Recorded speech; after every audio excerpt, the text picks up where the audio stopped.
চলে গিয়েছিলাম এই বছরের মতন শেষ বিয়ে বাড়িতে। তো শীতকাল, বেশ ভালো করে সাজুগুজু করেই চলে গিয়েছিলাম। যেতে অনেকটাই রাত হয়েছে, ওই প্রায় 9টা 15-20 বাজে। গিয়ে দেখি বিয়ে শুরু হয়ে গেছে।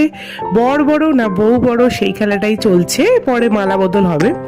আমি ওইসব বেশিক্ষণ না দেখেই চলে এসেছি পেট পুজো করতে। দেখি স্টার্টারে কি আছে।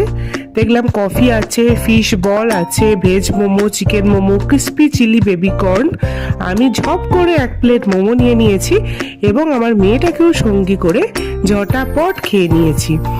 বাড়ির যেহেতু সবার ইনভিটেশন ছিল, সেই জন্য এখানে মিমলুরও ওর বোনের সাথে দেখা হয়ে গিয়েছিল।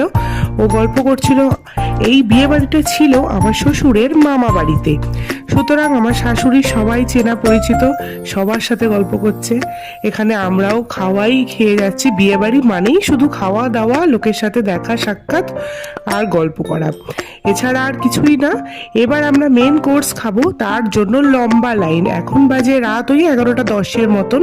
এবার খেতে না বসলে বাড়ি ফিরতে বোধহয় অনেক রাত হয়ে যাবে। তো ফাইনালি অনেক কষ্টে যুদ্ধ করে আমি বসে পড়েছি এবং খুব সুন্দর বুকের মতন মেনু কার্ড দিয়েছে এবং আমি নিজে বসিনি, আমি সবার জায়গাটাও করে দিয়েছি। এবার শুধু খাবার আসার পালা। তো প্রথমে থালাটা পেতে একটু শান্তি হলো। তারপরে দিয়েছিল স্যালাড, লেবু, পনির পাসিন্দা, গরম গরম শীতকালে কড়াইশুটির কচুরি, পনির, ফুলকপির রোস্ট, ফুচকা পোলাও, দই কাতলা ছিল। এছাড়াও ছিল চিকেন কষা, চাটনি, মিষ্টি, সন্দেশ। এগুলো আর আমি তুলতে পারিনি।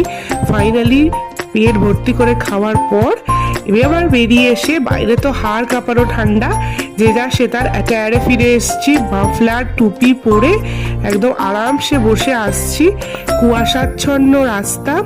চলো, আজকের মিনি ব্লগটা এই পর্যন্তই। ভালো লাগলে প্লিজ চ্যানেলটাকে সাবস্ক্রাইব করে দিও। টাটা।